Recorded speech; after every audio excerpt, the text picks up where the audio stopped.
The world of The Last of Us is dangerous. Unless you're living in a protected area, there is something lethal around every corner. Once you venture out of your home, you're in danger. And where we're taking the story and where we're taking Ellie is like each step of the way, she's putting herself in more and more danger to bring these people to justice. I would say that the world, in every sense of the word, is bigger than The Last of Us Part 1. Both in scale and the amount of physical space that exists for you to explore, for you to encounter other people. Yeah, this route has its perks. Our hope is to make every corner a challenge, make every decision hard for Ellie. And so we do that not just in the gameplay you experience, but also in the level design. So part of that is making certain experiences really hostile, be it through weather or through rivers or craggy cliffs or slick snow. But we also use it in terms of how blind the player is. Like, what can they see? How safe do you feel? Can you see a threat coming around the corner? You never know if the bullets in your gun are going to be enough. You never know if you can stop and bandage your arm. You can never fully breathe. And we want you to be in alignment with Ellie, who can never fully breathe when she experiences this trauma. For Jackson specifically, we wanted to make it feel like a very close-knit kind of community that's focused on family, focused on sustainable ways of living. I obviously have the hydroelectric dam generator that's powering the town, so we have, you know, electricity in Jackson, which is not something that maybe players would expect to see in the world.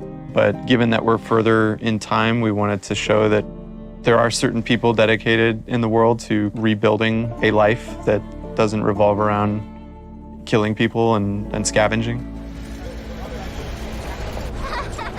As you walk around the town, you can hear kids laughing. You could see people going into restaurants and eating. And it's a very kind of tranquil town. Now, we know there's all these horrible things happening outside the walls, but they've been able to protect the innocence of this town. Jackson, in many ways, represents what is at stake for our characters, a life of peace and relative comfort, a life where you can fall in love, a place where children can play and it's okay. And I think, you know, when we were looking at building out Jackson, it's like, okay, how many of those moments can we represent?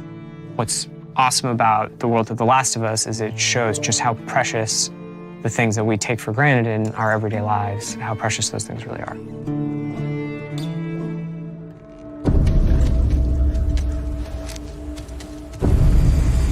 Seattle, compared to Jackson, is very different. It's more of a war zone, I would say. Part of the interesting thing with Seattle or the Pacific Northwest is that there's all this rain and all this foliage and wildlife, and it's this very lush area that if someone were to settle down, it'd be a pretty good place to settle down, just as far as the kind of fruit you can scavenge, the animals you can hunt. And then because it is so lush, because it is so teeming with resources, is why there are multiple factions trying to fight over those resources. One faction you run into in Seattle is the Washington Liberation Front. When the outbreak happened, the military took some pretty drastic actions and quarantined parts of the country. And this was their way of protecting the population that has survived this horrendous outbreak. And because of that, it led to rise of these resistance groups. And in the first game, we saw the Fireflies. And we heard about other groups, and in this game we get to see, here's another group that rose called the Washington Liberation Front, that was able to defeat the army and thereby take over a lot of their equipment. And they're this very militaristic faction.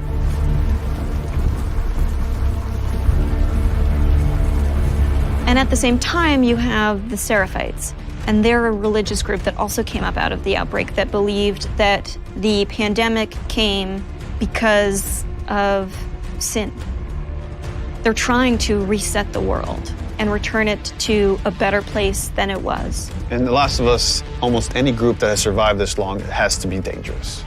If you're not dangerous, you're not going to survive. You're going to become someone's victim. And the two factions you run into are both very dangerous. The WLF has a lot of military equipment, that they're able to use the defense area, and they have large numbers, whereas the Seraphites are very quiet and stealthy and able to use the large amount of foliage to their advantage, and they fight more in this kind of guerrilla warfare. How you deal with them is going to be different because they have a different language, they have different communication style. The scars will whistle to each other with this different language. And they have some of the stuff that you have. You have a bow and arrow, they can hit you with arrows and impale you, and you have to pull the arrow out. They have big sledgehammers and melee weapons. The WLF, they have trained dogs that will sniff and attack you. Dogs are a new level of threat that Ellie hasn't had to negotiate before, and hopefully they create a new complicated choice for the player. We saw in them an opportunity to challenge people's perceptions of what a combat setup can be. We wanted to find really hard choices. The dogs themselves have names. They're called out by their owners. We wanted every setup to be challenging. That smell. Looks like Infected did this. How many do you think it would take to bring down a moose? Infected are still a threat in this world. We wanted to take first our basic classes that we had in the first game and say, okay, what's different about them now? So we'll have scenarios where way more runners, like we can have hordes sometimes of runners coming after you, and it might be about just escaping because the odds are just overwhelming.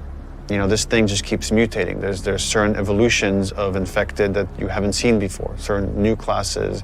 There's the Shamblers, which kind of have these exploding acid clouds when you get near them. You're running down a hallway and you have to suddenly make a decision like, oh, do I want to take the damage and go through this cloud or find some other route or go back the way I came? And it kind of forces you to, on the fly, kind of make new decisions about how you're going to deal with the threat behind you or potentially in front of you.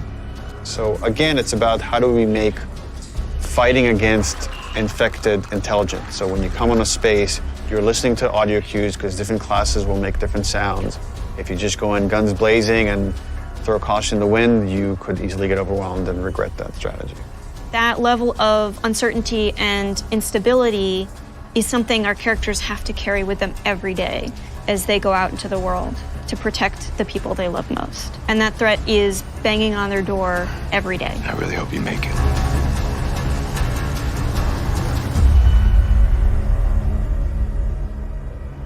PlayStation